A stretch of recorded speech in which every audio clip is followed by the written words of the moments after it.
Recording in progress.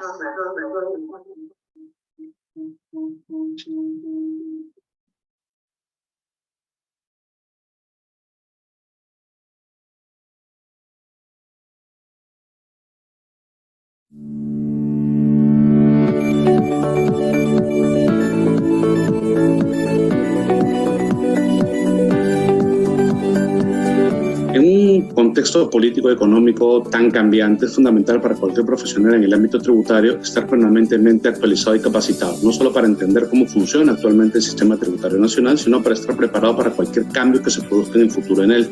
El programa de especialización en tributación de la Escuela de Gestión Pública Universidad del Pacífico ofrece al alumnado una visión única e integral del sistema tributario peruano, ofreciéndole herramientas teórico-prácticas que le permitirán desempeñarse en el futuro profesional con éxito en el ámbito tributario.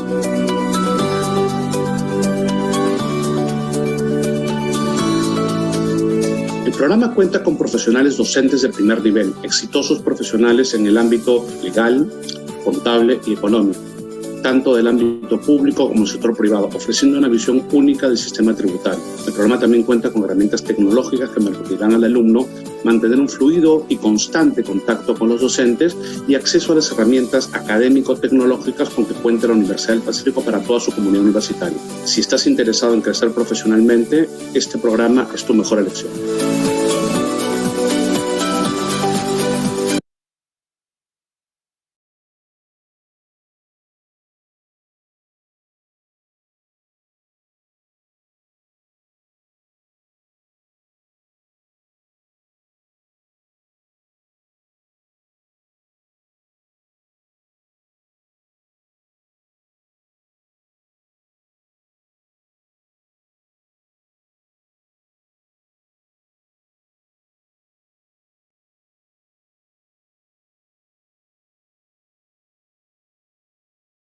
Buenas noches, damas y caballeros. Bienvenidos a la charla informativa del programa de especialización en tributación. Antes de dar inicio, les daremos unas breves recomendaciones para que la charla pueda ser fluida y no se generen interconexiones.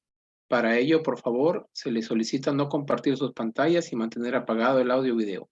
En caso tengan alguna pregunta, pueden hacerla a través del chat. Al finalizar el evento, se les va a responder a través de nuestros expositores. Asimismo, les haremos llegar una encuesta a través también del chat para que se la puedan completar, por favor. Muchas gracias.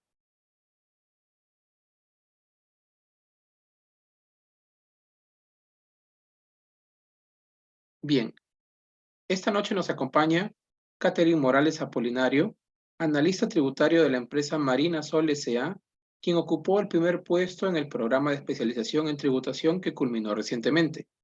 Adelante, Catherine, te damos la bienvenida. Coméntanos un poco más sobre ti. Bueno, muy buenas noches a todos. Bueno, de todas maneras, agradeciendo la invitación a este nuevo programa, comentarles, bueno, mi nombre es Catherine Rocío Morales Apolinario, soy contador público colegiada de la Universidad Nacional Federico Villarreal. Bueno, cuento con una especialización en tributación de la Escuela de Gestión Pública, como lo acaban de mencionar, y una especialización en tributación en normas internacionales de contabilidad. He participado ya en el programa de especialización durante estos 9 meses, desde septiembre del año 2022 a julio del año 2023. He elaborado en empresas del sector acuícola, sector industrial, de comercio, de servicios, y actualmente me encuentro laborando como jefe de impuestos en una empresa del sector agroindustrial, que se encarga, bueno, a la exportación de arándanos, ¿no? Y soy la responsable de coordinar que todos los procesos se lleven a cabo cumpliendo las normas tributarias.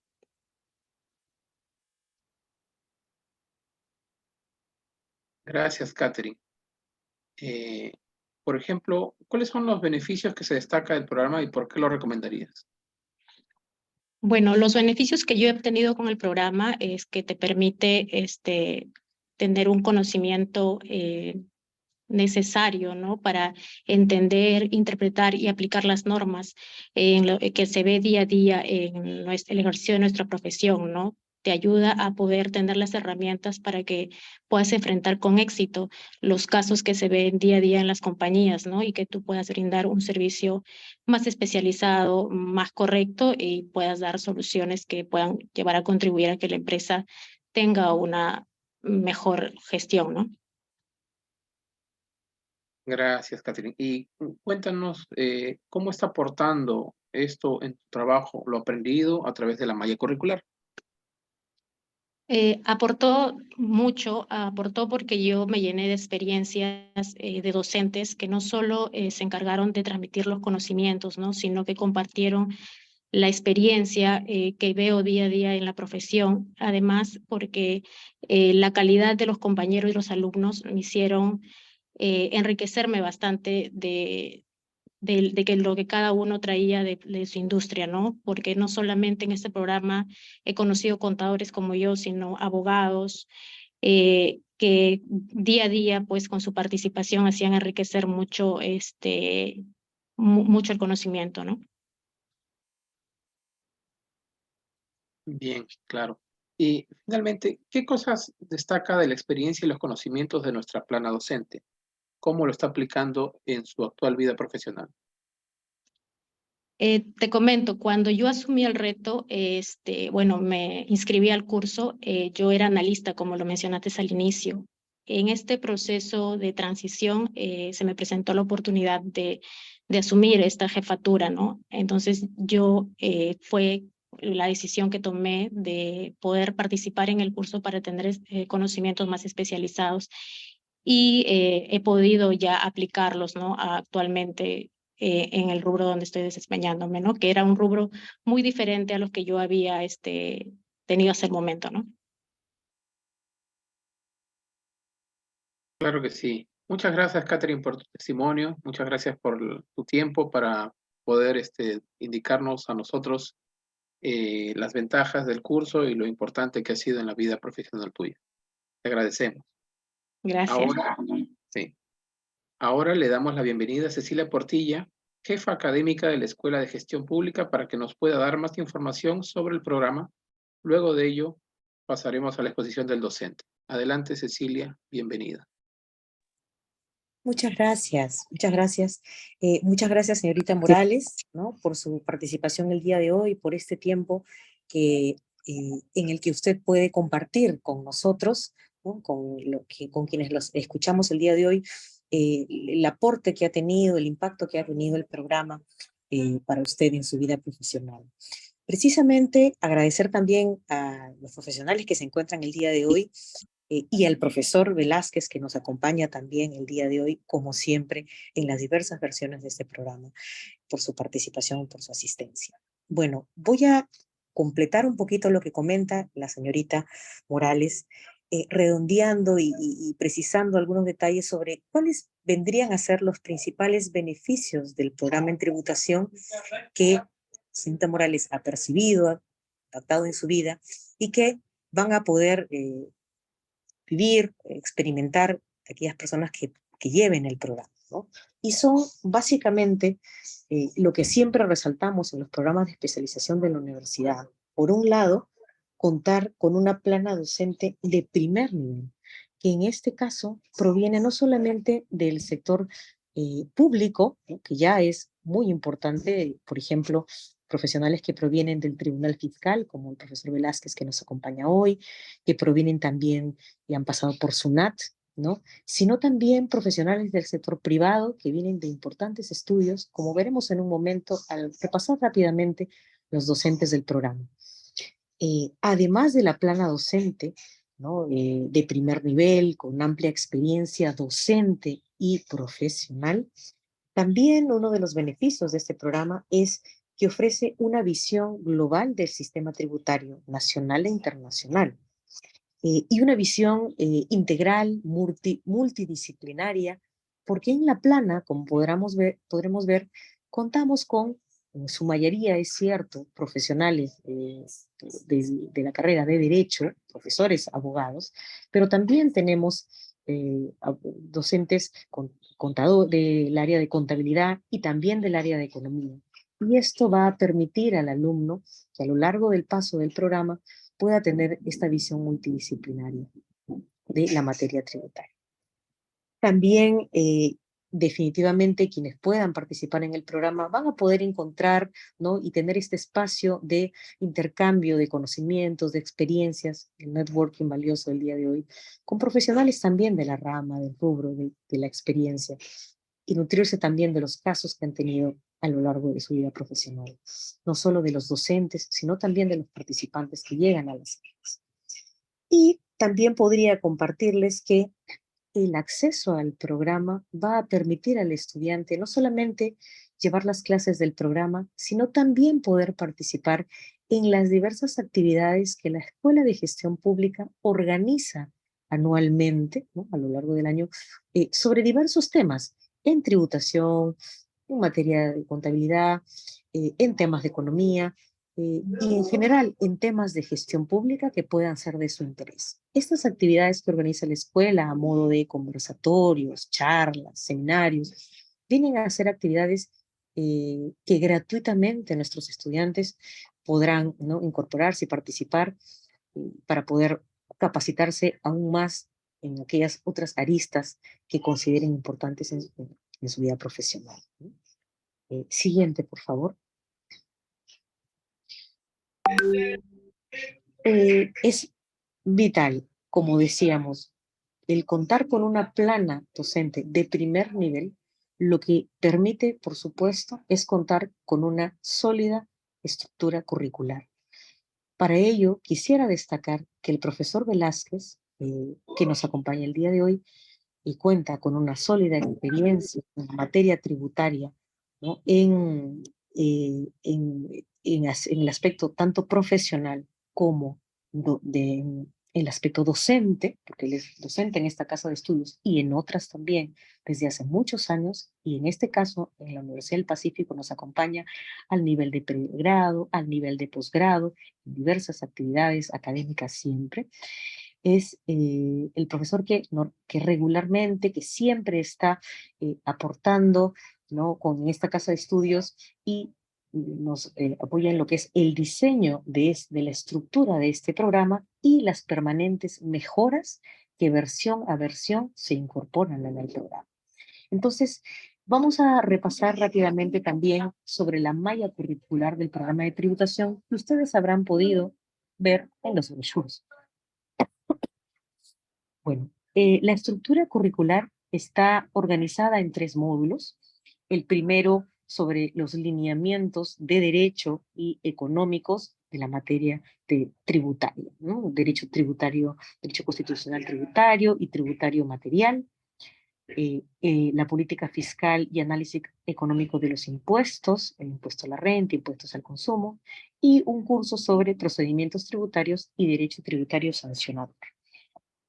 Luego de tener este panorama, este marco conceptual, legal y desde el punto de vista económico, ¿no?, del panorama general, vamos a pasar ya a lo que es la revisión de los tributos, de los impuestos. Tenemos el curso sobre imposición a la renta empresarial, imposición al consumo, el curso sobre tributación financiera y un curso muy interesante sobre tributación minera, petrolera y energética, es decir, una rápida revisión sobre los diversos sectores, ¿no?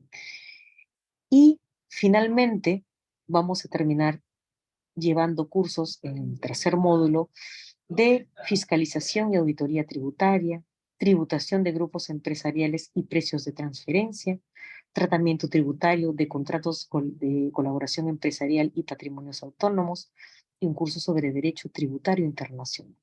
Como verán, es una malla estructurada que se complementa, que tiene una visión integral de la tributación. Siguiente, por favor. Y bueno, para esta malla y para desarrollar esta malla de la mejor forma, precisamente contamos con una plana docente de primer nivel, como decíamos. Tenemos, por ejemplo, al profesor Javier Cañiña, que es socio del estudio Grelaud y Luque Abogados, el profesor Juan Aguayo, que es abogado asociado en el despacho tributario de Salas Reza Patrón y Margarita Abogados. Siguiente, por favor.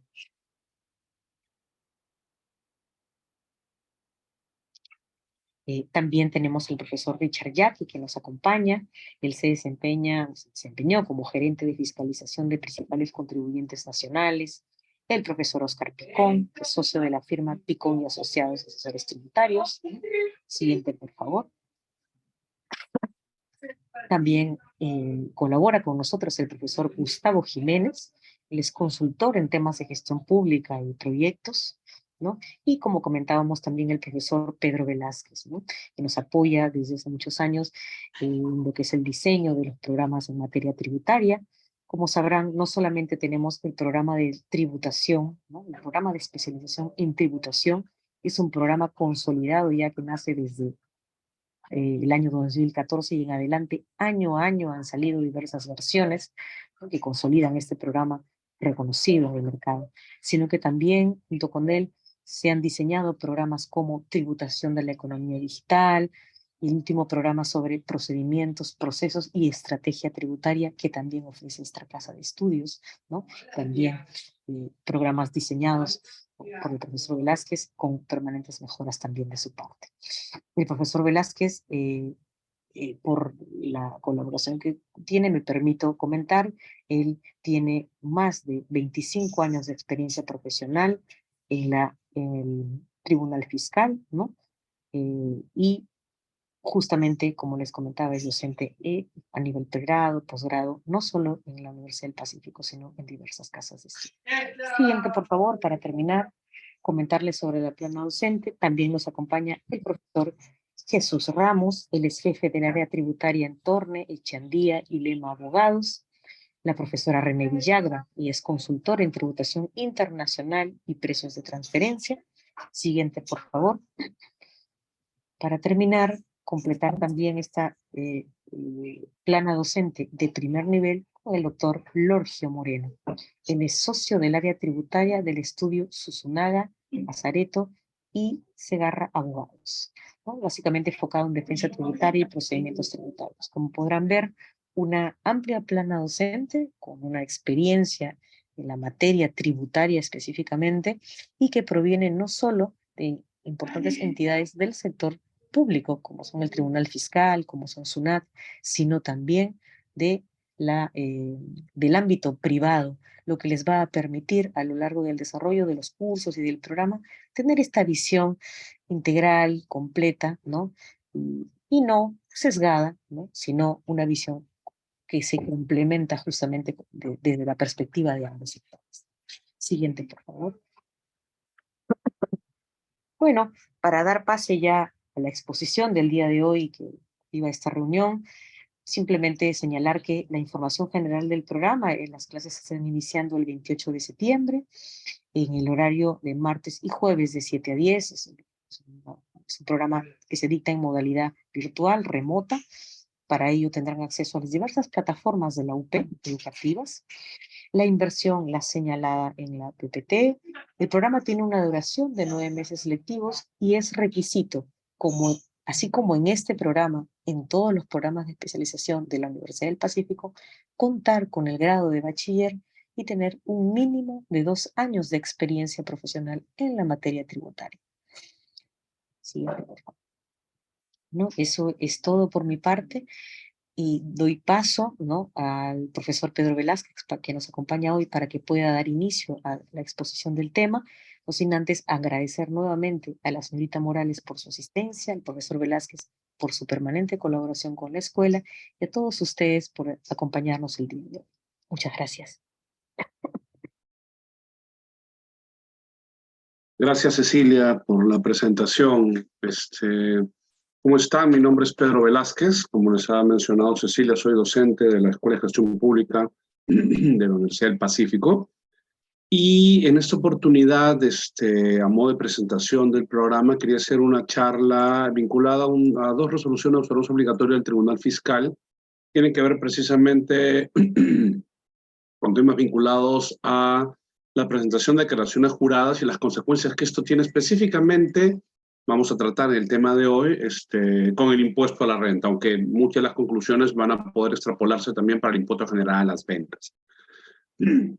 Antes que nada, quería hacerle mención y reiterar un poco lo que Cecilia les había mencionado acerca de las bondades de este programa. Como bien les dijo, este programa tiene profesores que actualmente laboran en los 3 sectores donde principalmente se ejerce la materia tributaria, en la SUNAT, en el Tribunal Fiscal, soy vocal de esa institución, y en el sector privado.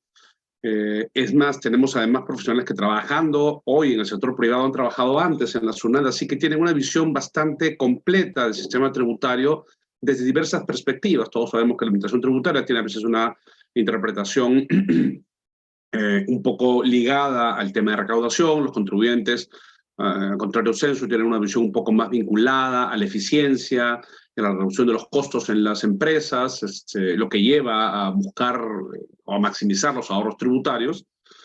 Y el Tribunal Fiscal, teniendo una visión un poco más imparcial, sin percatarse o sin preocuparse tanto de la recaudación ni de los costos tributarios, trata de aplicar la norma conforme entiende que debe ser interpretada, ¿no? Y esa perspectiva, ese trípode, le va a permitir a los alumnos tener una perspectiva amplia de cómo deben o pueden interpretarse esas normas tributarias y, por ende, de alguna manera medir los niveles de riesgo, las oportunidades, al momento de tomar decisiones sobre la forma en que aplican, digamos, las normas tributarias y cumplen con sus obligaciones frente a la administración tributaria, ¿no? Como les había mencionado Cecilia, este programa está estructurado en 3 módulos y es importante tener claro que todos estos están concatenados para que de alguna manera nos sirva de base a lo siguiente, ¿no? Los cursos están estructurados de esa manera y es fundamental tener una visión conceptual en el módulo 1 de cómo funciona el sistema tributario para después entrar a temas ya un poco más específicos con impuesto a la renta, imposición al consumo, tributación minera, petrolera, energética y tributación financiera, ¿no? Que están muy, muy ligadas o muy vinculadas ya a la aplicación práctica, ¿no? La primera parte, el primer módulo es un tema un poco más conceptual, pero que es importante porque es base de la aplicación de las normas en materia tributaria, incluyendo impuestos generales, ventas, impuesto a la renta. Y como lo vamos a ver a continuación, en base a la exposición que voy a exponer, voy a plantearles, se va a dar cuenta cuál es el link que tiene el entendimiento, por ejemplo, las normas que regula el Código Tributario con la Ley de Impuesto a la Renta, para saber cómo juegan en tándem y se aplican de manera conjunta, ¿no? No son normas que se aplican de forma aislada, y es importante que el alumno tenga esa visión, porque al momento de tomar una decisión, si solo toma en cuenta disposiciones, por ejemplo, que se regulan en la ley de impuesto a la renta y no toma en cuenta las reglas que pueden aplicarse en base al Código Tributario, puede terminar tomando una mala decisión. El tema que he elegido y que quiero compartir con ustedes está vinculado a 2 resoluciones de observancia obligatoria. Una de ellas, ya no tan reciente, que tiene que ver con las consecuencias que genera la presentación de una declaración jurada rectificatoria en materia, vamos a tocar el tema ahora, en materia impositiva de impuesto a la renta, en el curso de un procedimiento de fiscalización, que es lo que sucede si es que yo estando en un procedimiento de fiscalización, participando en un procedimiento de fiscalización, presento a sugerencia, es importante tener claro ese concepto, a sugerencia de la administración tributaria, una declaración jurada rectificatoria reconociendo antes de que pudiera emitirse alguna resolución de terminación, reconocer las observaciones que ha realizado la Administración Tributaria presentando una declaración jurada rectificatoria. Esta resolución ya tiene algunos años, ha venido aplicándose de diversa manera en el ámbito tributario, pero recientemente se ha emitido una nueva resolución de observancia obligatoria vinculada también a la presentación de declaraciones juradas rectificatorias y tiene que ver con la tasa adicional del impuesto a la renta, ¿no? ¿Cuál es el efecto que tiene la aplicación de esta norma que regula la tasa adicional del impuesto a la renta, 4,1%, 5% en realidad en algunos casos, que se aplica cuando un contribuyente tiene rentas cuya destino o tiene observaciones o reparos a gastos cuyo destino no pueda determinarse, ¿no? Y que genera la obligación por parte de la empresa de pagar un monto adicional sobre esas sumas de 4,1%, una tasa adicional frente a la administración tributaria, producto de estos reparos, ¿no? Y lo que ha señalado el Tribunal Fiscal en esta resolución sobre la obligatoria es que esto es posible inclusive no solo cuando la administración tributaria genera reparos, sino también cuando el contribuyente presenta una declaración jurada rectificatoria, ¿no? Y eso es precisamente lo que vamos a hablar. Estoy teniendo problemas con compartir en la pantalla. Me dice que está limitado, estoy impedido de compartir. ¿Pueden habilitarme, por favor, esa función? No puedo compartir. Sí, a ver, déjame ver. Parece que se ha deshabilitado.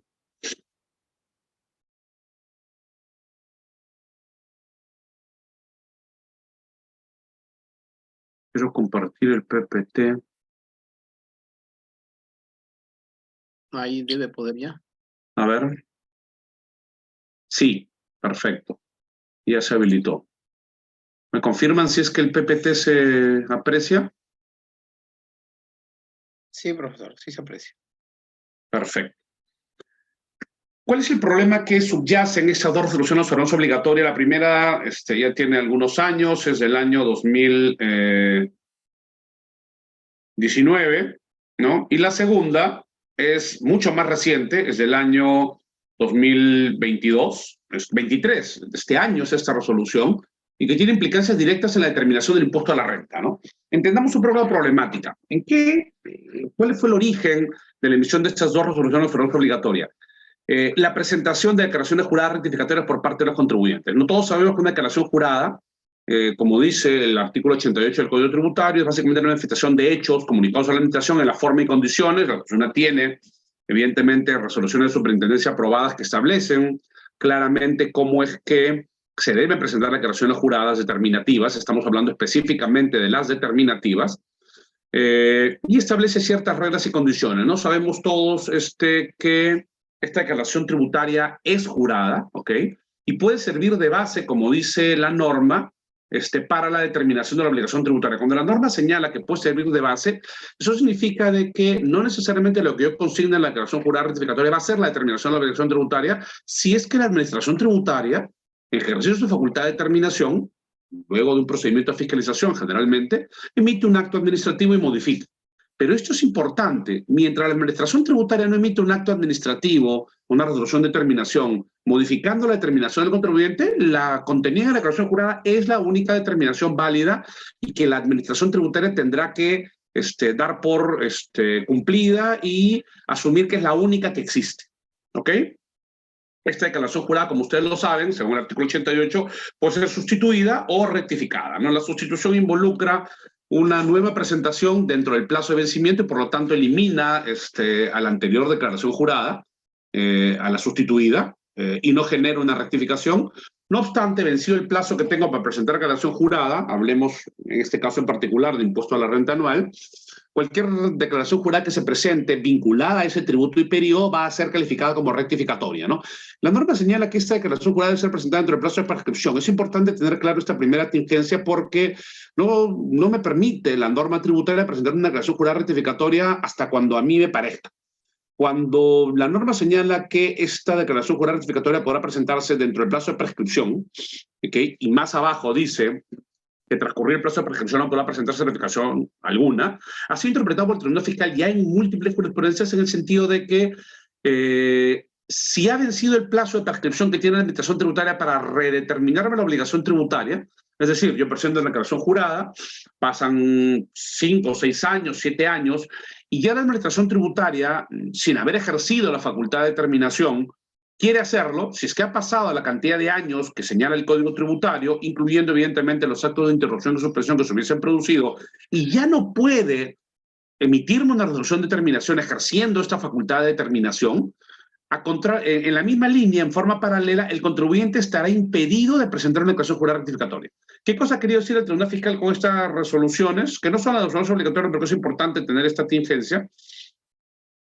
Es que el contribuyente tendrá derecho a poder rectificar su propia determinación vía una declaración jurada rectificatoria, en tanto la administración mantenga la posibilidad de rectificar o modificar esa declaración, la original o la rectificatoria, vía la emisión de una RD. Es decir, tenga abierta todavía la posibilidad de ejercer su facultad de determinación, la acción para determinar la obligación tributaria, y por lo tanto no pueda ser dejada esta sin efecto porque ha vencido el plazo. ¿Qué es lo que subyace a eso? La idea de que la administración tributaria tiene la posibilidad del derecho de poder modificar tu declaración jurada en la misma medida que tú tengas el mismo derecho. Es decir, si la administración tributaria puede emitirte un RD alterando legalmente tu determinación y por ende no ha vencido el plazo de prescripción de la acción para determinar, quiere decir que el contribuyente tiene entonces abierta también la posibilidad de poder rectificar él mismo a través de una declaración jurada rectificatoria su propia determinación.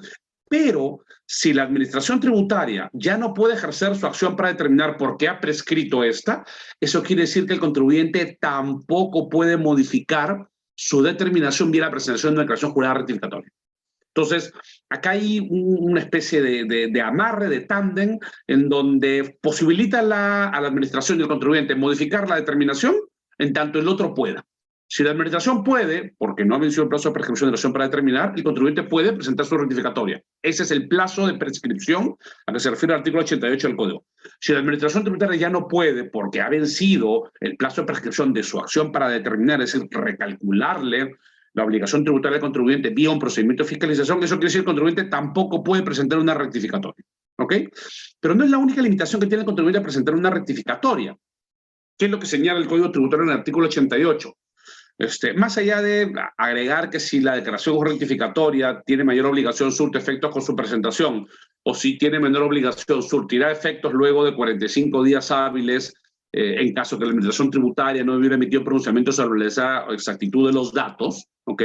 Plazo que se extiende a 90 días cuando se trate de términos vinculados con la aplicación de la norma 16, ¿ok?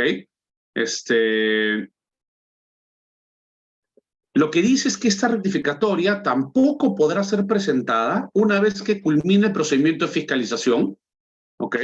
Una vez que haya concluido el procedimiento de fiscalización, dice, no surtirá efecto la declaración rectificatoria presentada con posterioridad al plazo otorgado por la administración, en base a 75, primero, la notificación del requerimiento del artículo 75 que contiene las conclusiones del procedimiento de fiscalización en forma previa a la emisión de una RD, o, habiendo culminado este procedimiento de fiscalización, ya se haya emitido una resolución de determinación, ese es el criterio del Tribunal Fiscal, el procedimiento de fiscalización concluye con la emisión de una RD, y por lo tanto, respecto a aquellos aspectos que han sido materia de esta fiscalización, el contribuyente ya no puede presentar una declaración jurada rectificatoria, salvo que determine una mayor obligación. Pero si determina una menor obligación tributaria, no puede ya rectificar. ¿Cuál es la idea que subyace a eso? Si la administración tributaria ha hecho una verificación de un determinado aspecto o todos los aspectos del impuesto a la renta, digamos, solo verificó gastos, verificó todos los gastos, y concluye con la emisión de una RD, ya el contribuyente respecto a gastos no va a poder presentar una declaración jurada rectificatoria alterando la declaración jurada original presentada. Ya tendrá que discutir con la administración tributaria si la RD que le emite vinculada a los reparos a gastos es correcta o no, pero se va a quedar solamente con la declaración jurada original eventualmente que presentó y la RD que la administración tributaria emitió respecto a gastos, y discutirá con ella en una reclamación o apelación si esos son correctos o no, pero ya no podrá rectificar y aumentar sus gastos. Ahora, si es que el procedimiento de fiscalización fue definitivo, es decir, abarcó todos los aspectos y concluye con la emisión de una RD, ya el contribuyente no podrá presentar ninguna rectificatoria, ni para efectos de gasto, modificar costos, ni ingresos, nada. Porque al haberse verificado todos los aspectos, siendo una fiscalización definitiva de la determinación de la obligación tributaria, el contribuyente estará impedido de poder presentar, más que impedido, su declaración jurada rectificatoria, que siempre la podrá presentar, no va a surtir efectos. Se va a entender como no presentada. No existe tu rectificatoria porque ya la presentaste, venció el procedimiento de fiscalización. Y esto es lo que tiene básicamente directa relación con la determinación de la obligación tributaria que ha sido materia de la resolución de observancia obligatoria emitida en el año 2019, ¿no? Recuerden, como paso previo a esto, que el efecto jurídico de la determinación de la obligación tributaria contenida en una DJ es que la administración tributaria, para cobrar esa deuda, está facultada de emitir una orden de pago. O sea, no tiene que emitir una renta. Si yo presento una declaración jurada de impuesto a la renta y digo que debo 1 millón de impuesto a la renta, ¿ok? Mi renta neta es, digamos, 3 millones y, digamos, redondeando a 30%, el impuesto a pagar es 1 millón y no pago, evidentemente la administración tributaria para poder cobrarme esa suma no tiene que emitir una resolución de determinación ni siquiera iniciar el procedimiento de fiscalización, va a bastar que se sustente en el monto que yo mismo he determinado para poder emitir una orden de pago, numeral 1 del artículo 78, y poder cobrarme esa suma, ¿no? Y ustedes saben muy bien que presentada o notificada una orden de pago, la deuda contenida en ella es exigible coactivamente ipso facto, es decir, no requiere pasar el plazo de reclamación ni apelación, va directamente a cobranza coactiva. Y si yo quiero reclamarla, uno de los requisitos fundamentales es que pague previamente la deuda. Y la razón de esto es que si yo mismo he determinado la obligación tributaria, no tiene sentido, o es medio paranoico, medio esquizofrénico, decir, oye, yo debo 1.000, pero no debo 1.000. O sea, es importante que el contribuyente entienda que cuando presenta una rectificatoria es una declaración formal, reglada y jurada, en la cual está diciendo la administración tributaria cuánto es lo que debe. O sea, muchos contribuyentes soslayan la importancia de una declaración jurada y creen que si presentan una declaración jurada y dice que deben 1 millón, después puede empezar a debatir, a discutir con devaneos y argumentos, a decir que eso no debe, cuando en realidad el que ha presentado la declaración jurada es él. Entonces no tiene sentido en realidad que un contribuyente presente una declaración jurada original diciendo que debe 1 millón y después crea que se ha equivocado si es que de por medio no presenta una declaración jurada rectificatoria. Si un contribuyente pretende cuestionar una orden de pago que se sustenta en una declaración jurada original presentada por él, porque cree que se ha equivocado, antes de presentar una reclamación, es fundamental que presente una rectificatoria de la declaración jurada. Porque tengan en cuenta, ya lo ha hecho el Tribunal Fiscal en senda jurisprudencia, presentar una reclamación no modifica la deuda contenida en mi DJ. O sea, es inútil presentar una declaración jurada original diciendo que debo 1 millón y después reclamar diciendo que la orden de pago que me emiten porque no pagué ese 1 millón, está mal emitida porque yo no debo el 1 millón. O sea, es un poco bipolar del contribuyente sostener eso, porque la reclamación no tiene ningún efecto sobre la deuda determinada en una OP si es que esta deuda se ha sustentado en la declaración jurada que presentó el contribuyente. Entonces, lo que tiene que hacer el contribuyente si cree que la declaración original tenía algún error y por lo tanto la OP que se sustenta en ella está mal emitida y no debe 1 millón porque calculó mal, no es reclamar, es presentar una rectificatoria y eventualmente reclamar después de eso. Pero sin una rectificatoria de por medio, su reclamación no va a tener pero ni pies ni cabeza y la jurisprudencia del Tribunal Fiscal es unánime, va a ser declarada siquiera inadmisible, ni siquiera se va a analizar el fondo, porque el contribuyente no puede pretender modificar los datos de su declaración original con una reclamación. Se modifica con una rectificatoria, y eso lo dice el propio 88 del Código Tributario. La declaración jurada se presenta y se rectifica según la forma y condiciones que la SUNAT señala. Y en ninguna norma de orden jurídico tributario en nuestro país se señala que la forma de modificar la determinación que yo tengo en una declaración jurada es con una reclamación o apelación. No se reclama o se modifica con eso, se modifica con una rectificatoria, que debe ser presentada evidentemente dentro del plazo de prescripción que hemos mencionado y antes de que concluya el procedimiento de fiscalización. ¿Ok? Y aquí es donde viene la problemática de la primera jurisprudencia de observancia obligatoria. ¿Qué ha dicho el Tribunal Fiscal en esta resolución del año 2019 que es de observancia obligatoria y que ha sido materia de muchos cuestionamientos, muchos comentarios a favor, en contra, y es que si en el curso de procedimiento de fiscalización, vamos a ponerlo según supuesto, una fiscalización definitiva, o sea, se analizan todos los aspectos de la determinación de la obligación tributaria del impuesto a la renta, la administración efectúa observaciones. Aquí una de las primeras atingencias. El Tribunal Fiscal ha establecido ya con claridad que el único instrumento que va a contener reparos, que es el concepto que estamos asociados, estamos condicionados a entender cómo las objeciones de la administración tributaria a nuestra determinación, los famosos reparos que se llevan a cabo en Fisca, solo pueden estar contenidos según la resolución de terminación. Es decir, un requerimiento, un resultado de un requerimiento, sea de 75 o no, no contiene reparos, no existen reparos. Lo que existen son observaciones.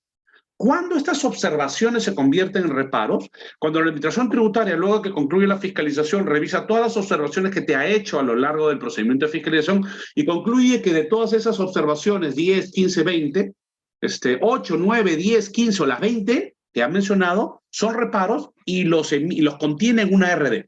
Entonces emite una resolución de terminación recogiendo todas las conclusiones del procedimiento de fiscalización y los llama reparos. Solamente en ese instante, aquello que la administración tributaria ha considerado que ha sido un error en mi determinación de la obligación tributaria, gastos indebidos, ingresos no considerados, depreciación mal deducida, amortización mal hecha, se convierte en reparos. Antes hay que quitarnos del lenguaje tributario la idea de un reparo si es que no hay una RD. Entonces, mientras está el procedimiento de fiscalización, la administración tributaria me notifica un requerimiento, me dice, preséntame 1, 2, 3, ustedes le presentan, notifica un segundo requerimiento, mira, acá hay un problema, explícame este gasto, susténtame su causalidad, y tú presentas documentos, el fundamento de por qué ese gasto es causal. La administración tributaria, en el resultado del requerimiento, concluye que considera que no es causal, porque ha visto que no está fundamentado, no hay pruebas. Eso que está contenido en el resultado del requerimiento no es un reparo todavía. No es un reparo, es una observación. Es decir, es el paso previo a la conversión de esa observación en un reparo. Estás en una etapa, digamos, preliminar.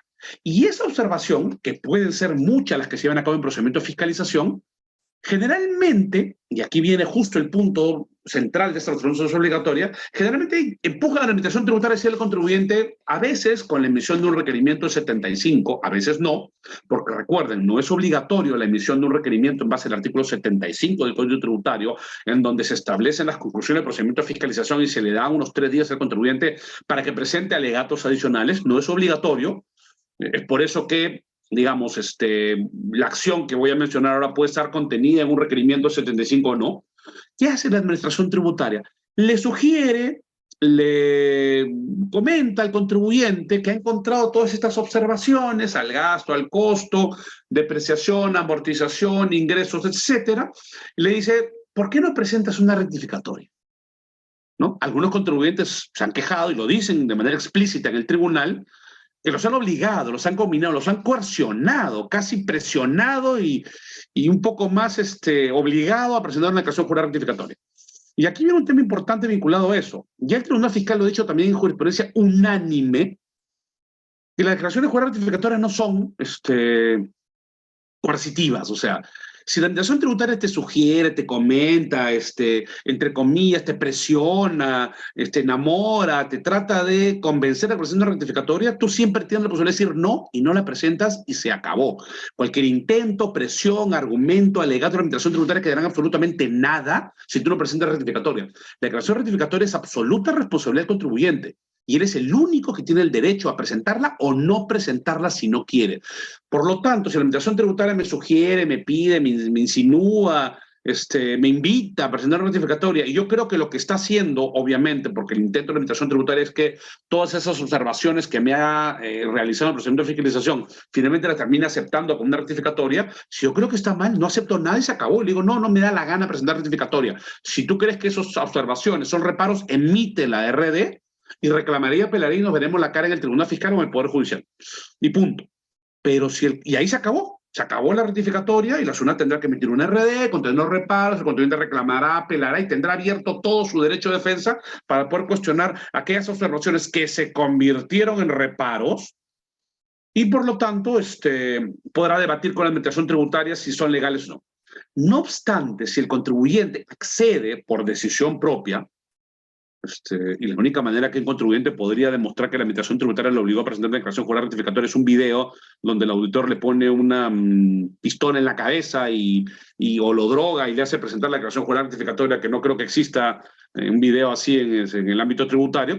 La declaración jurada rectificatoria ha sido presentada de manera voluntaria por el contribuyente y tendrá los efectos que el Código Tributario señala respecto a impuesto a la renta. ¿Y qué dice el Código Tributario? Si la determinación es mayor, surtirá efectos instantáneamente. Dice, entonces, si yo puse en la declaración jurada original que debía 1 millón, pero la administración tributaria me hace observaciones a los gastos, a los costos, y me dice, no, tu impuesto a la renta es 1,5 millones, y yo acepto, me convence la administración tributaria que presente una rectificatoria y la presento y coloco que ahora mi impuesto a la renta es 1,5 millones, ¿ok? Esas observaciones hasta ese momento no se ha convertido en reparos y por lo tanto la determinación que estableció que ahora mi obligación es 1,5 millones es estrictamente mía. La Administración Tributaria no ha determinado nada, porque lo que ha señalado en el requerimiento, en su resultado, como conclusiones de lo que considera un error en mi determinación, son solamente eso, conclusiones preliminares, opiniones que no tienen efecto jurídico hasta que se emite el RD. ¿Y qué es lo que sucede? Muchos contribuyentes, pongamos el caso de un contribuyente que acepta las observaciones, lo convenció la Administración Tributaria, presenta su rectificatoria en pleno procedimiento de fiscalización, no ha concluido todavía, y acepta todas las observaciones. Entonces, presenta una declaración jurada, modifica costos, ingresos, gastos, todo lo que la Administración le dijo, determina 1,5 millones. ¿Qué hace exactamente en ese momento la Administración Tributaria? Se da cuenta de que el contribuyente aceptó todo lo que la Administración dijo y que en realidad en su propia declaración jurada, ahora rectificatoria, pero es la última que surtió efectos y que la única que tiene efectos en este momento, está conteniendo la determinación que la Administración Tributaria cree que es correcta. Entonces, en ese instante la Administración Tributaria se da cuenta de que ya no tiene discrepancias con el contribuyente, porque el contribuyente ha aceptado lo que la Administración dice. Entonces, ya no tiene la necesidad y no puede emitir un reparo con una RD conteniéndolo, porque ya no tiene discrepancias con la determinación del contribuyente. Y aquí viene la definición que el Tribunal Fiscal ha acuñado respecto a reparos en esta resolución no es obligatoria. Un reparo es básicamente una discrepancia formalizada a través de una resolución de determinación de la determinación contenida por el contribuyente en su declaración jurada. Si el contribuyente dice que debe 1.000, la Administración cree que debe 10.000, la Administración tendrá que emitir una RD diciendo debes 9.000 más, y esos 9.000 que van a tener que estar sustentados en la RD se convierten en un reparo porque formalmente, a través de la emisión de una RD, discrepa de lo que dice el contribuyente en su DJ. El contribuyente determina por DJ la Administración por RD. No por reclamaciones, apelaciones, no. DJ, RD.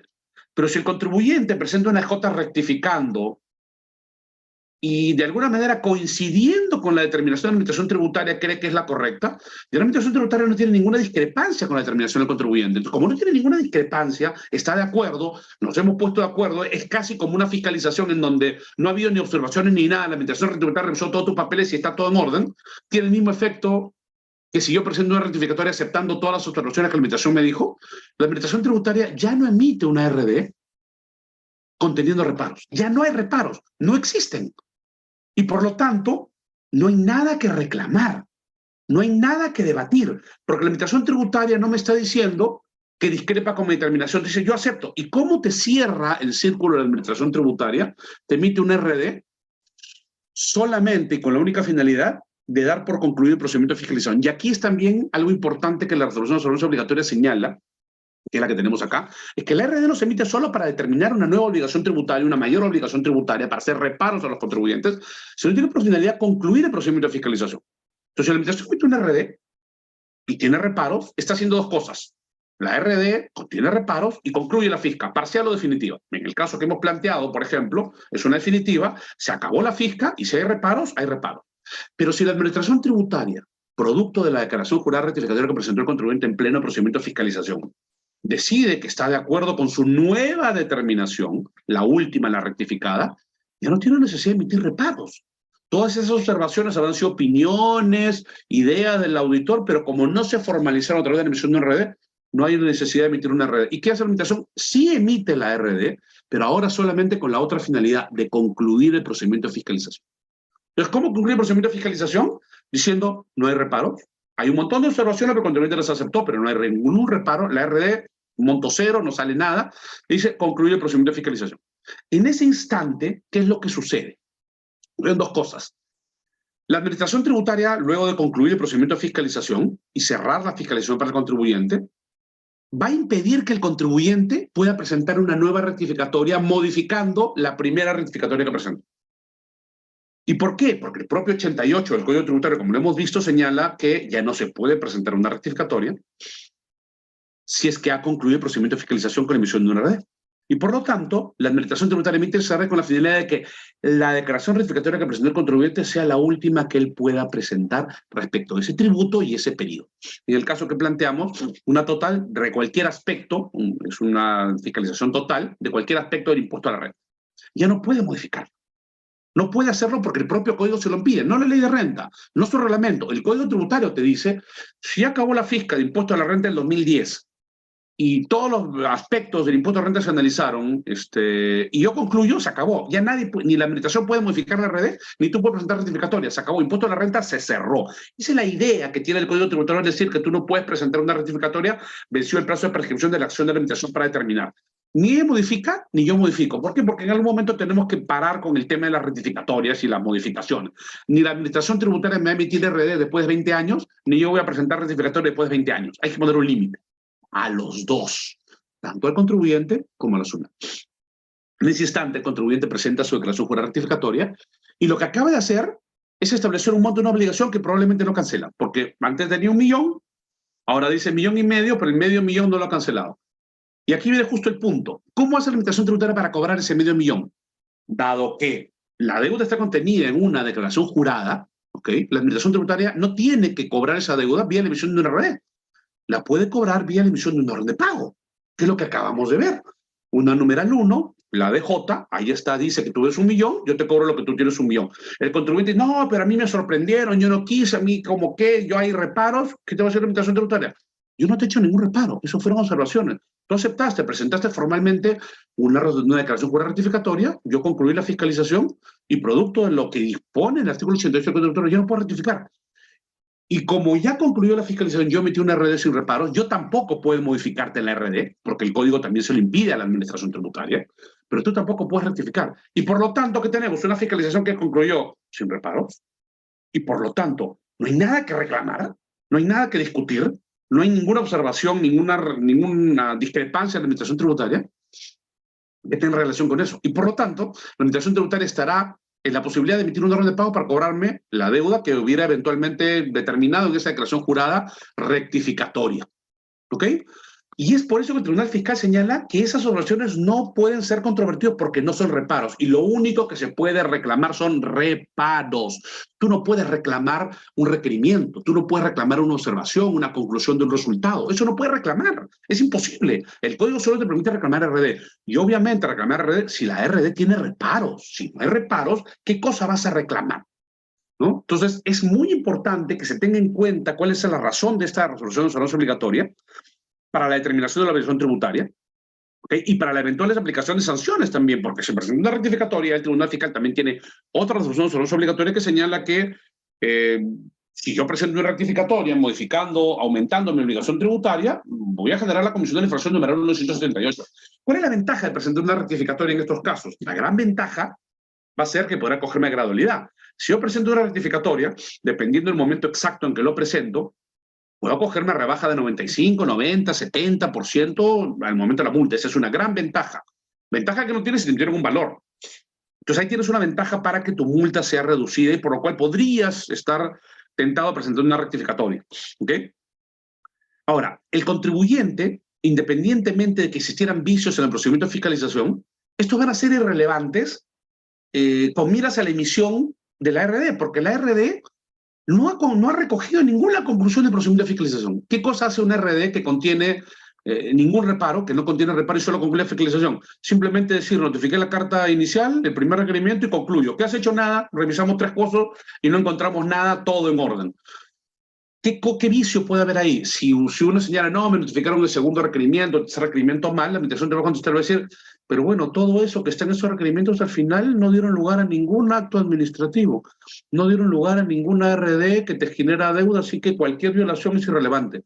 Y es por eso que no tiene sentido cuestionar violaciones al procedimiento de fiscalización. Yo presenté una rectificatoria aceptando las observaciones que nunca se convirtieron en reparos. Y eso parece que mucha gente no lo termina de entender porque creían en su universo paralelo que presentar una rectificatoria era más o menos como mandar un WhatsApp, una cosa así que la mando y después la borro, ¿no? Para que nadie se dé cuenta, ¿no? Que la mandé. O sea, no se dan cuenta la relevancia que tiene la presentación de declaración jurada porque aparentemente no han leído lo que dice el artículo 88 del Código Tributario, ¿no? Una declaración jurada no es cualquier cosa, señores. Cuando yo miento en una DJ hasta preso puedo ir. Recuerden que una declaración jurada no es un patrimonio exclusivo de la materia tributaria. Se presentan declaraciones juradas ante la administración pública en diferentes ámbitos del derecho, penal, civil, laboral. Y ustedes saben muy bien que si yo declaro bajo juramento algo que es mentira, puedo acabar preso. Falsedad genérica se llama, es un delito. ¿Creen que no va a tener ningún efecto yo presento una rectificatoria y puede decir, no, todo está mal? Señores, mucho cuidado cuando presenten una rectificatoria. O sea, tiene efectos jurídicos que hay que tener en cuenta. Y ese es el objetivo de esta resolución de salud obligatoria. ¿Qué es lo que ha hecho? Esta es la que se emitió en el año 2019 y que hoy sigue dando lugares a comentarios, pero que está claramente definida en esos términos. Ahora, ¿cuál es la siguiente resolución de salud obligatoria que emitió el Tribunal Fiscal? Y esta sí, ahorita, en el año 2023, vinculada también a la presentación de una rectificatoria. La tasa adicional del impuesto a la renta, el 4,1. ¿Qué dice la ley de impuesto a la renta? Leamos un poco sobre la tasa adicional. El inciso G del artículo 24 de la ley de impuesto a la renta, el texto único ordenado, dispone que para los efectos del impuesto se entiende por dividendos y cualquier otra forma de distribución de utilidades, dice, toda suma entregada en especie que resulte renta agravable de tercera categoría en tanto signifique disposición indirecta de dicha renta, no susceptible de posterior control, incluyendo las sumas cargadas a gastos o ingresos no declarados, ¿no? Precisando el artículo, citado artículo, que el impuesto a aplicar sobre estas es el artículo 55. El artículo 55 señala que la tasa que se aplica es el 4,1. ¿Ok? De acuerdo a lo establecido, es mensual la obligación, es un 4,1 mensual, ¿ok? Dentro del mes en donde se produjo la disposición indirecta de renta, ¿no? Y se supone que eso se tiene que pagar en los plazos previstos en el Código Tributario para la declaración de periodicidad mensual, como si fuese un pago a cuenta, pero no es un pago a cuenta, ni es la determinación anual, es un monto adicional, no es la determinación anual, no es el pago a cuenta, es la tasa adicional, es un concepto separado de esos dos, pero que tendría que haber cancelado en los mismos plazos para la presentación de la declaración jurada de los pagos a cuenta. Y por lo tanto, en cada mes que me hayan encontrado un reparo, ¿ok? Un gasto, por ejemplo, no deducible, me van a poder girar una RD adicional considerando ese gasto como una disposición indirecta de renta, ¿no? Te señala el código que si no es posible establecer el momento que se efectuó esta disposición, dice, deberá abonarse al fisco esta suma a partir del mes siguiente que se devengó el gasto, ¿no? Y si no es posible hacer eso, ahí te establece cuándo habrá nacido esa obligación. ¿Y qué te dice el reglamento de la ley de impuesto a la renta al respecto? ¿No? Que se considera disposición indirecta de renta no susceptible de posterior control tributario, porque ese es básicamente el concepto que establece que no sea susceptible de control tributario. Por ejemplo, aquellos gastos susceptibles de haber beneficiado accionistas, participaciones titulares, ¿no? Y socios o asociados de personas jurídicas. ¿Qué es lo que busca esta norma? Básicamente lo que subyace a esta disposición es que si yo tengo un gasto que no sé a dónde ha ido, lo puso en mi DJ, y cuando la administración me dice qué es ese gasto, yo no sé, no me acuerdo, no sabes qué salió, no tiene los papeles, no tiene ese fundamento, la administración te va a decir ese gasto no es deducible y además te va a decir, yo creo que eso ha ido a parar al accionista como si fuera dividendos. Eso es plata que le has dado al accionista. Porque si no sabes qué cosa está ese gasto, no está bien fundamentado, ojo, no la administración tributaria, me corrijo ahí, la ley de impuesto a la renta te dice que eso es el equivalente, además de no ser un gasto deducible, dividendo al accionista. Acá hay una ficción establecida en la ley de impuesto a la renta. Si tú deduces un gasto que no corresponde y la administración lo detecta y te emite una RD reparándote ese gasto, además dice, vamos a considerar que ese gasto, además de que no sea reducible el impuesto a la renta tercera, es dividendo entregado al accionista. Y como el accionista no está haciendo materia esta fija, a quien le voy a cobrar el 4,1 es a la empresa. A la empresa. Y no está hablando de la retención que le corresponde efectuar, no es que acá es responsable solidario la empresa por no haber retenido al contribuyente, no. Es sujeto del impuesto, es decir, una tasa adicional al 29,5 hasta 4,1 por haber deducido un gasto que no le correspondía. ¿Ok? Y sobre esto hay sendas resoluciones del Tribunal Fiscal. ¿Pero qué ha dicho el Tribunal Fiscal en última resolución? No es obligatoria. Que esto también se da si continúa en presente no rectificatoria. Es decir, sea que haya reparos contenidos en una RD o el contribuyente presente una rectificatoria. ¿Eso qué significa? En el mismo supuesto que les he planteado, fiscalización impuesto a la renta, se hacen observaciones, no reparos, la administración le dice al contribuyente, oye, ¿por qué no presentas? Acéptalo, ¿para qué vamos a seguir peleando? ¿No? El contribuyente presenta su rectificatoria y alguno de esos reparos son gastos que el contribuyente no debió deducir y que él finalmente los acepte y los coloque en su rectificatoria. ¿Okay? Y la administración emite una RD cerrando la fisca, no habrá reparos para la determinación del impuesto a la renta anual, pero sí va a poder emitirte inmediatamente una RD por la tasa adicional del impuesto a la renta, sustentada en que tú has rectificado una declaración original, aceptando que habías deducido en la declaración jurada original un gasto que no correspondía, y por lo tanto ese gasto es una disposición indirecta de renta. ¿Qué dice esta resolución obligatoria?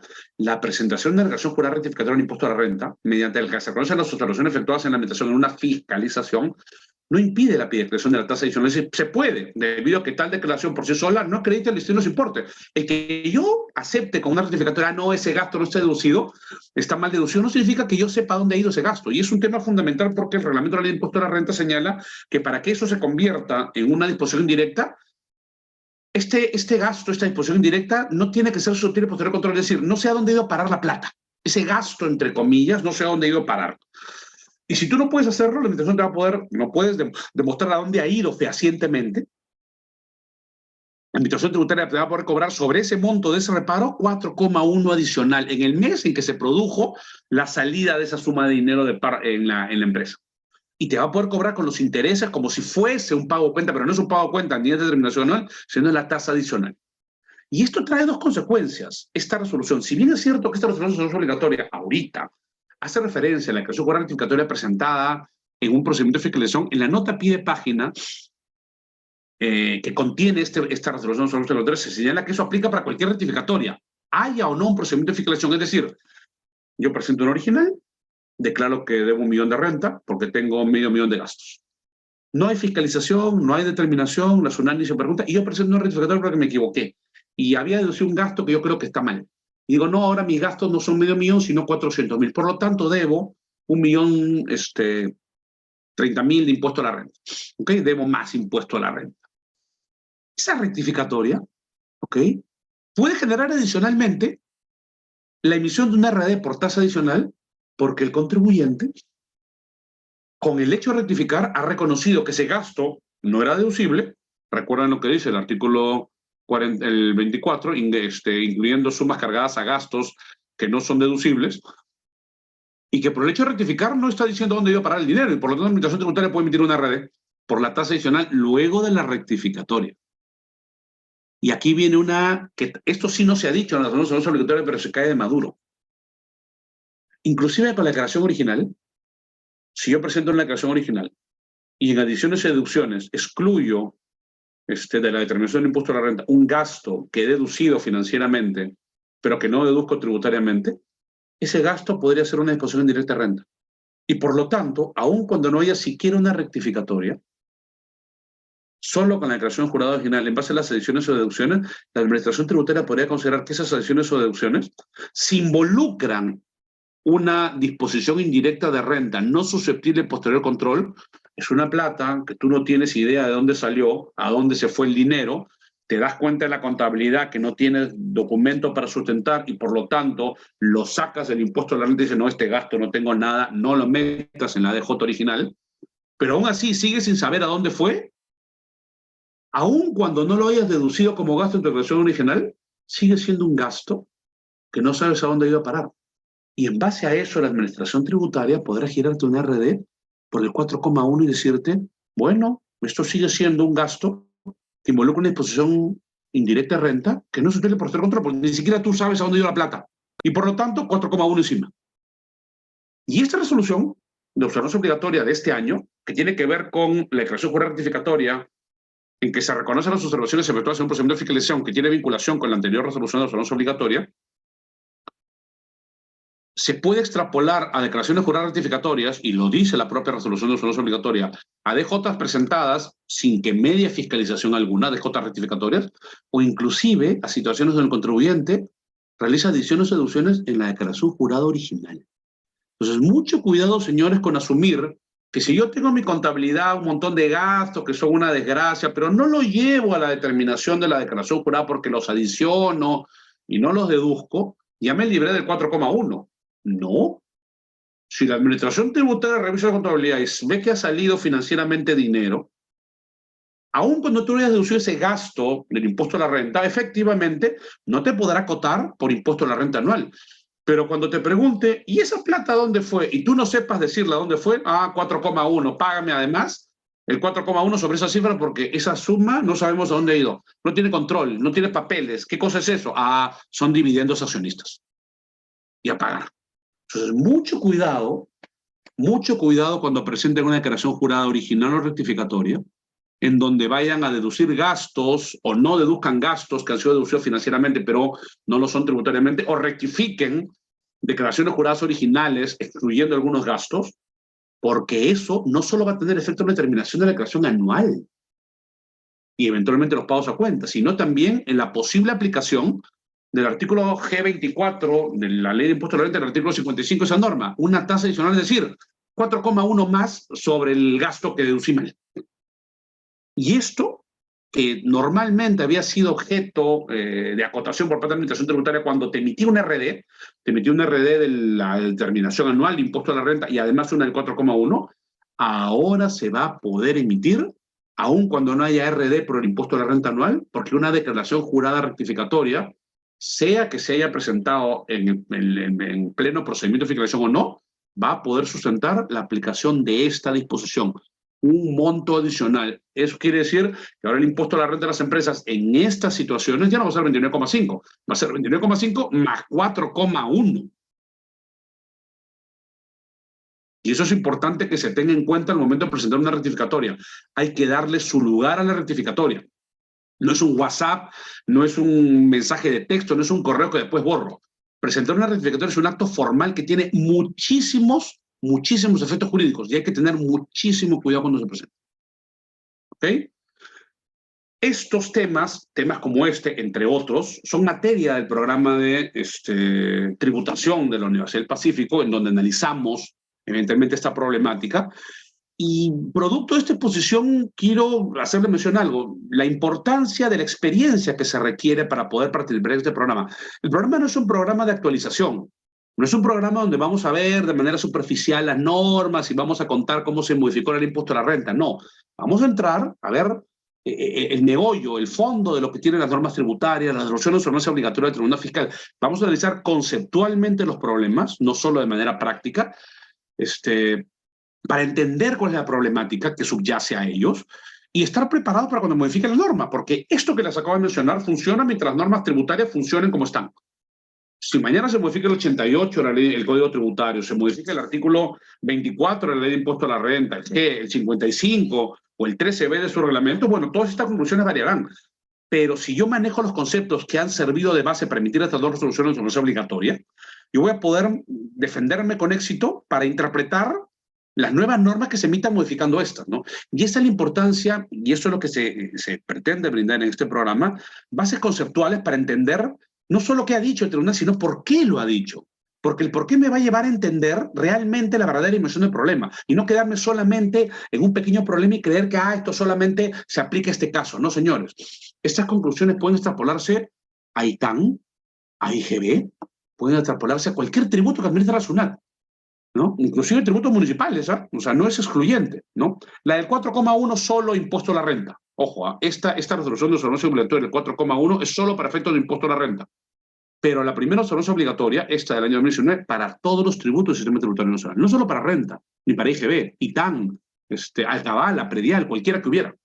Y es importante tener claro, ¿no? Y es por eso, a veces uno dice, bueno, pero que sigue experiencia, porque si yo le planteo esta problemática a alguien que no tenga experiencia, probablemente porque no ha tenido un acercamiento un poco más concreto al sistema tributario, no va a entender las implicancias que esto genera, ¿no? Y probablemente pierda la riqueza del contenido que este programa le puede brindar al momento de aprender más sobre el sistema tributario nacional, ¿no? La idea de nosotros en este programa es brindar conocimientos teóricos y prácticos, los dos, no solo prácticos, sino teóricos, porque la praxis es importante, pero si yo no tengo una base conceptual que me defina cómo se aplica la praxis, el día de mañana me cambian las normas y ya no soy tributario. O sea, en este programa no van a salir solamente sabiendo qué dice la norma, porque el día de mañana modifican la ley de renta y ya no saben tributario. Tienen que entender lo que está conceptualmente detrás, para que cuando le cambien la norma, sepan qué dice la nueva norma. ¿Okay? Y esa es la idea de un programa como este y por lo que nos diferenciamos de otros programas que se ofertan en el mercado, ¿no?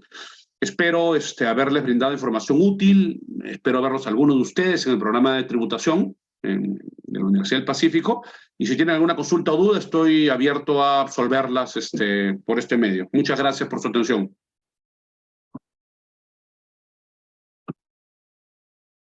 Muchas gracias, profesor Pedro, por la excelente exposición. A continuación, empezamos la ronda de preguntas. Estimados participantes, los invitamos a seguir haciéndonos llegar sus consultas a través del chat. Asimismo, les agradecemos responder la encuesta compartida por este medio también. Y tenemos una pregunta de Eric Puicán. Dice, si realiza una venta sujeta a confirmación y el cliente emite la conformidad en el siguiente periodo, ¿en qué periodo debo emitir el comprobante de pago?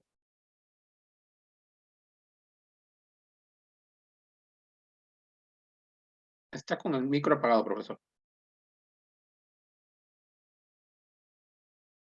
Está con su micro apagado, profesor.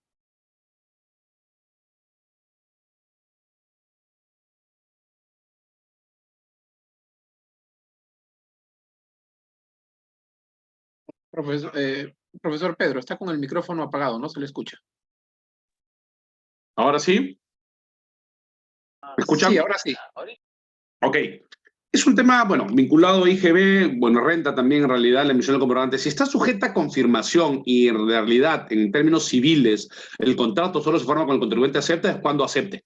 No es antes. ¿Por qué? Porque, y esto no es por normas tributarias, ¿ah? Ni por normas, no hay ni IGB, ni renta, ni código. Esto dice el Código Civil. ¿Qué dice el Código Civil? Si tú haces una venta sujeta a confirmación, esto es norma civil, Código Civil, para que vean la importancia, no solo de manejar normas tributarias, que es lo que vamos a ver también en este curso. No solo vamos a ver Código Tributario y Renta y IGB, vamos a ver normas civiles, porque en esta pregunta precisamente influye directamente una norma civil, el Código Civil. ¿Qué me dice el Código Civil? Si yo realizo una venta sujeta a confirmación, no hay venta, no hay nada hasta que confirme. ¿Qué cosa es? Es una promesa. No hay nada, absolutamente nada. No hay operación ni civilmente ni tributariamente. ¿Hasta qué? Hasta que confirme. ¿Por qué? Porque si el otro me dice no, ¿qué hubo? Nada, no hubo compraventa. Yo, mira, yo quiero comprarte un cuadro, pero sujeto a confirmación. Si me hacen mal el cuadro, te lo tiro por la cara. ¿Ok? Me manda el cuadro, es un amarracho el cuadro. Bueno, no hubo compraventa, pues no hay cuadro. Se acabó. Se emite cuando se sujeta a confirmación. Siempre y cuando quede claro en el contrato de que es una compraventa sujeta a confirmación. Esa es la parte importante, la probanza. No solo decir, oye, esto era una venta sujeta a confirmación. No, no, no. Eso lo dice cualquiera. Tiene que probarse. Y si pruebas que es un contrato en donde se ha establecido una condición suspensiva, que eso es básicamente lo que establece la confirmación, a que el otro me diga sí acepto, recién hay contrato cuando acepta. Y ahí genera las consecuencias para IGB renta y evidentemente la emisión del comprobante de pago. No, ahora, si es que es un pago por un adelanto, ok, y yendo a eso, genera obligación para IGB renta, la norma señala que cuando se dan adelantos sujetos a la posibilidad de que la corporación, igual hay que emitir, el comprobante se emitirá, pero no se genera obligación para IGB para renta hasta que se confirme. Y si al final se anula la operación, se elimina el comprobante de pago y se devuelve el dinero. Se emite una nota de crédito y se devuelve el dinero. El comprobante de pago se emite, pero no significa que tenga consecuencia para IGB renta si es que está sujeto a confirmación, señor. ¿Ok? No va a tener consecuencias para IGB renta. Hay que desligar muchas veces la obligación de emitir comprobante de pago con las consecuencias de IGB renta. A veces uno dice, ay, yo emito comprobante de pago, entonces baja IGB renta. No, uno puede emitir comprobante de pago y todavía esto no está sujeto a IGB renta, que sería el caso. ¿Ok? ¿Alguna otra pregunta?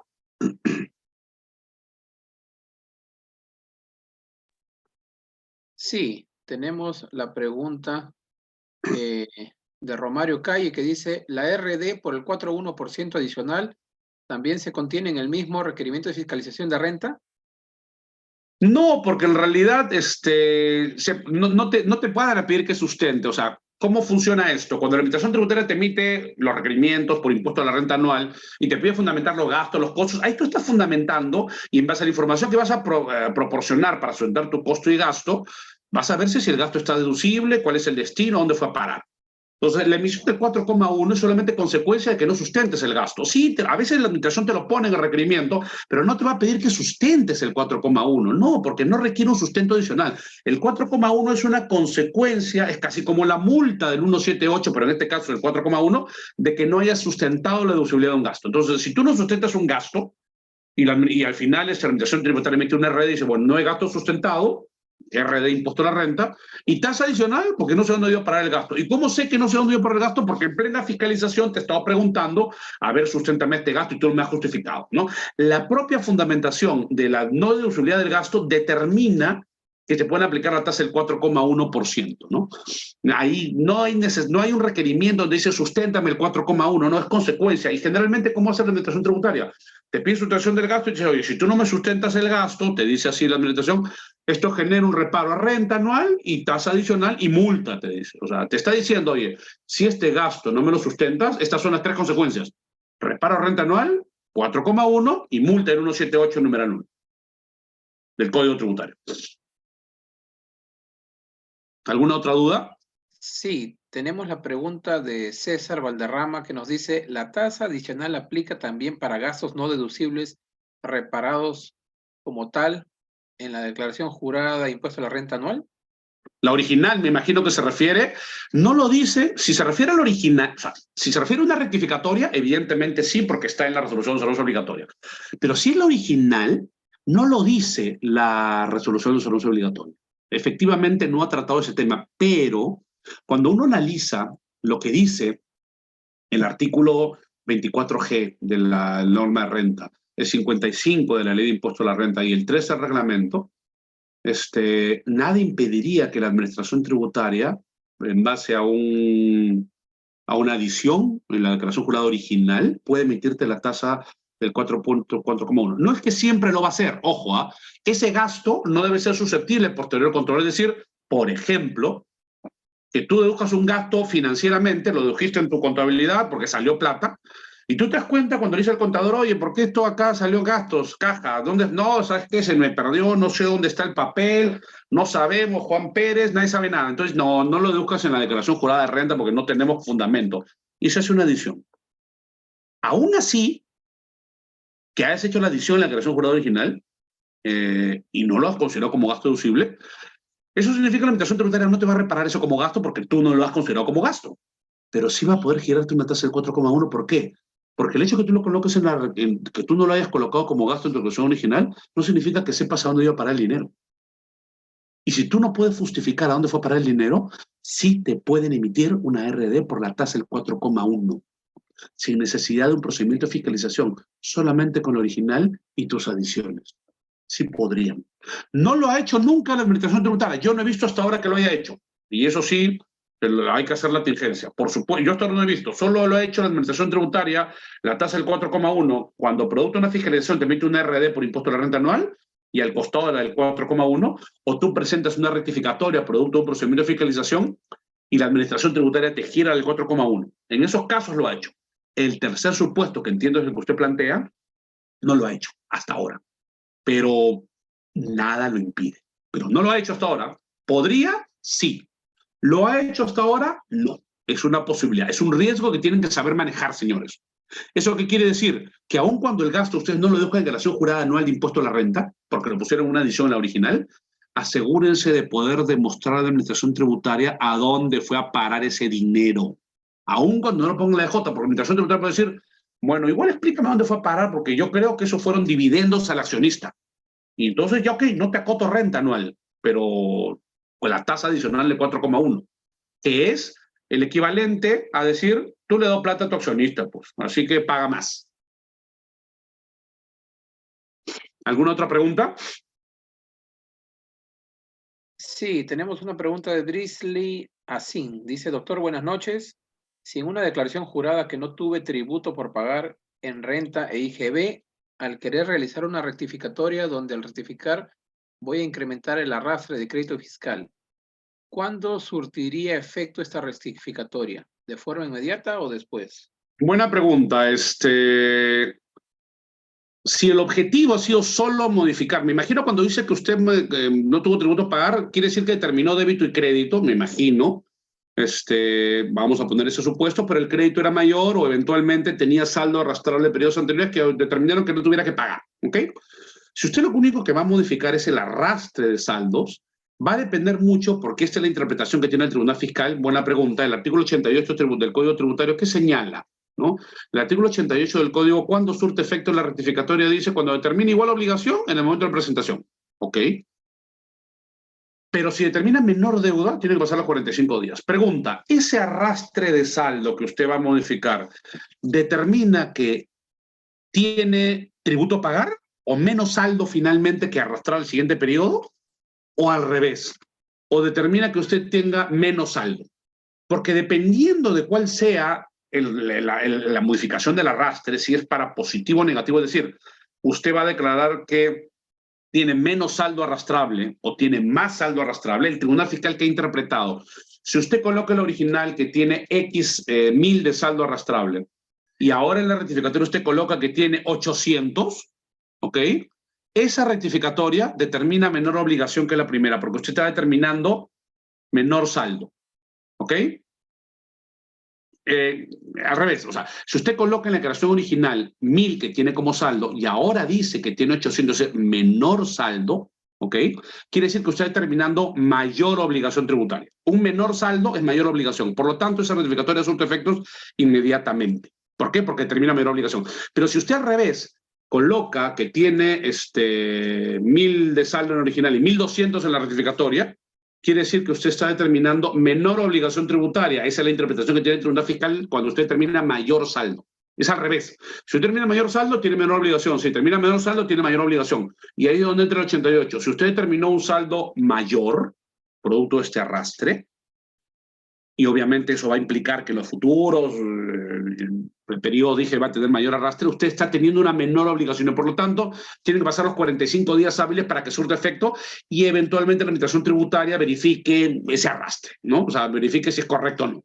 Si no, dentro de los 45 días. Todo va a depender de qué, en qué sentido fue su arrastre. ¿Fue para más o para menos?